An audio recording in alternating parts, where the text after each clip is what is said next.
आपके जहन से वो नज़ारा अभी तक नहीं उतरा होगा जब दिल्ली में चिराग पासवान पशुपति कुमार पारस के घर के गेट के बाहर खड़े होकर गेट खुलने का इंतजार कर रहे थे।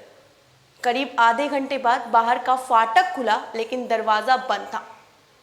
काफी देर के बाद चिराग पासवान जब घर के अंदर गए तो उनसे बात करने वाला कोई नहीं था। चिराग पासवान और उनकी मां रीना पासवान थक कर हार गए, लेकिन पशुपति कुमार पारस ने उनसे मुलाकात नहीं की। लेकिन अब बड़ी खबर सामने आ रही है।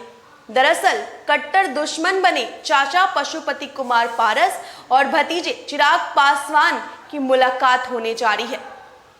ये पिछले 14 जून की घटना है, जब पशुपति पारस ने अपने भतीजे को किनारे लगाने के प्लान पर अमल किया।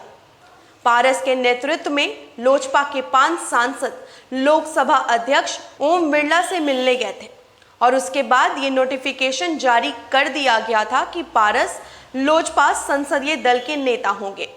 उसके अगले दिन ही चाचा को मनाने चिराग पासवान उनके घर पहुंचे, लेकिन चाचा ने बात और मुलाकात करने से साफ मना कर दिया। बाद में पारस ने पार्टी की बैठक कर खुद को लोजपा का अध्यक्ष घोषित कर दिया।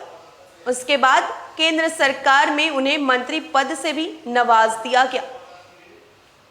14 जून के बाद अब तक पशुपति पारस और चिराग पासवान में कोई मुलाकात नहीं हुई। इस बीच संसद का सत्र भी चला।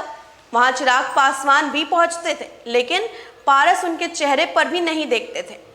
पशुपति पारस ने तो चिराग पासवान और उनके समर्थकों पर अपनी हत्या का साजिश रचने का आरोप तक लगा दिया था। लेकिन अब चाचा और भतीजे की मुलाकात होगी। जी हाँ, 12 सितंबर को पटना में रामविलास पासवान की बरसी है। चिराग पासवान बरसी का आयोजन कर रहे हैं। उन्होंने कार्ड पर अपने चाचा पशुपति पारस और चचेरे भाई प्रिंस राज का नाम भी दिया है। बुधवार को पटना में चिराग पासवान अपने चाचा पशुपति पारस के घर भी हो आए थे।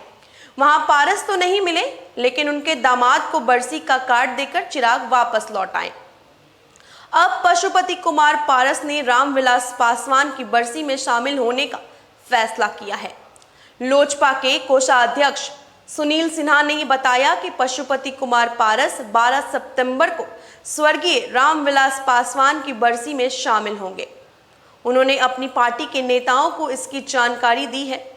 सुनील सिन्हा ने कहा था कि पशुपति कुमार पारस अपने बड़े भाई स्वर्गीय रामविलास पासवान को भगवान की तरह मानते थे। उनकी बरसी में नहीं शामिल होने का सवाल ही कहां उठता है। पारस भी अपने बड़े भाई को श्रद्धांजलि देने आएंगे। चिराग पासवान से भी उनकी कोई व्यक्तिगत लड़ाई नहीं है।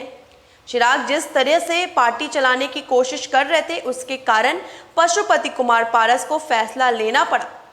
उन पर स्वर्गीय रामविलास पासवान के समर्थकों का दबाव था, इसलिए उन्होंने पार्टी की कमान संभाली। सवाल ये उठ रहा है कि चिराग पासवान और पशुपति कुमार पारस में जब मुलाकात होगी तो क्या बात बनेगी? जानकार बताते हैं कि इसकी गुंजाइश ही नहीं है। दोनों अब उस राह पर हैं जो आपस में कभी मिल नहीं सकती। पशुपति पारस अगर रामविलास पासवान की बरसी में शामिल हो रहे हैं तो इसका मकसद भी साफ है। अगर वो अपने बड़े भाई की बरसी में शामिल नहीं होते तो लोगों के बीच काफ़ी गलत मैसेज जाता। जबकि पारस अपने बड़े भाई की सियासी जमीन को अपने अधिकार में रखने की लड़ाई लड़ रहे हैं। लिहाजा उन्होंने चिराग पासवान द्वारा आयोजित बरसी में शामिल होने का फैसला किया है।